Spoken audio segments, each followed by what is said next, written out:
Europe 1, 7h26, Thomas Soto.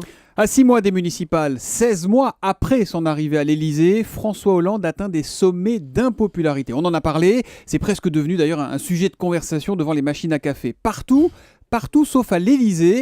Et elle est là, votre info, Caroline Roux. Bonjour. Bonjour Thomas. Au château, ce sujet-là est devenu complètement tabou. C'est presque le spectre d'un président isolé dans sa tour d'ivoire qui revient. Alors pour vous donner une idée du climat, je vais vous raconter, une fois n'est pas coutume, une petite anecdote. Ce week-end, Najat Vallaud-Belkacem a rencontré un des plus proches amis du président. Et bienveillante, elle s'est inquiétée de savoir comment le président vivait cette impopularité. L'idée de poser directement la question au président est inenvisageable, même pour une ministre. Il ne montre rien, n'en parle pas. La dernière fois qu'il a évoqué les sondages en réunion, c'était avec Manuel Valls et Jean-Yves Le Drian. C'était sur la Syrie.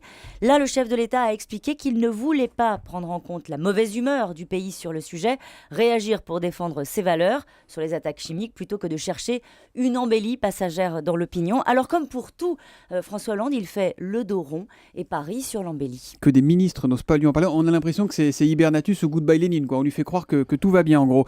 Cela dit, Caroline, faut être honnête, on savait depuis le début, c'est même une posture pour François Hollande, qu'il était beaucoup moins préoccupé par les sondages que son prédécesseur Nicolas Sarkozy. Oui, il reçoit personnellement un seul institut à l'Élysée, les autres sont consultés par ses conseillers.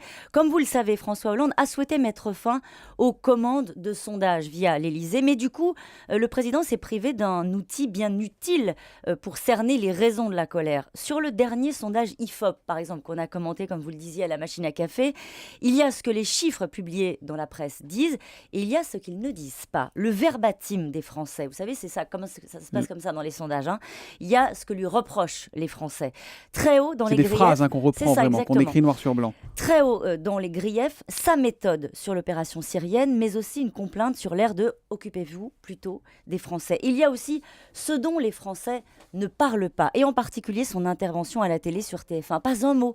Sa parole n'a ni rassuré, ni agacé, elle s'évapore. Alors, il peut quand même se dire, François Hollande, qu'il a encore 4 ans pour retourner l'opinion. Il est insoluble, insondable, non pas insoluble, le président de la République. On ne sait jamais complètement ce qu'il pense, mais là, quand même, il ne se dit pas qu'il y a comme une petite urgence. Non, l'urgence, elle est vraiment pour les élus socialistes qui commencent à craindre un divorce avec les Français. Eux vivent l'impopularité de la gauche au pouvoir sur le terrain. Le président a encore reçu une quinzaine de députés mardi dernier à l'Élysée pour rassurer sur la méthode, les perspectives de reprise. Alors pendant que François Hollande décroche et semble se faire une raison pour lui-même, eux, les élus, sont priés de tenir leur bastion et surtout d'amortir le choc des municipales. Jusqu'ici, tout va bien. Merci Caroline Roux. L'info politique de Caroline tous les matins à 7h25 sur Europe 1.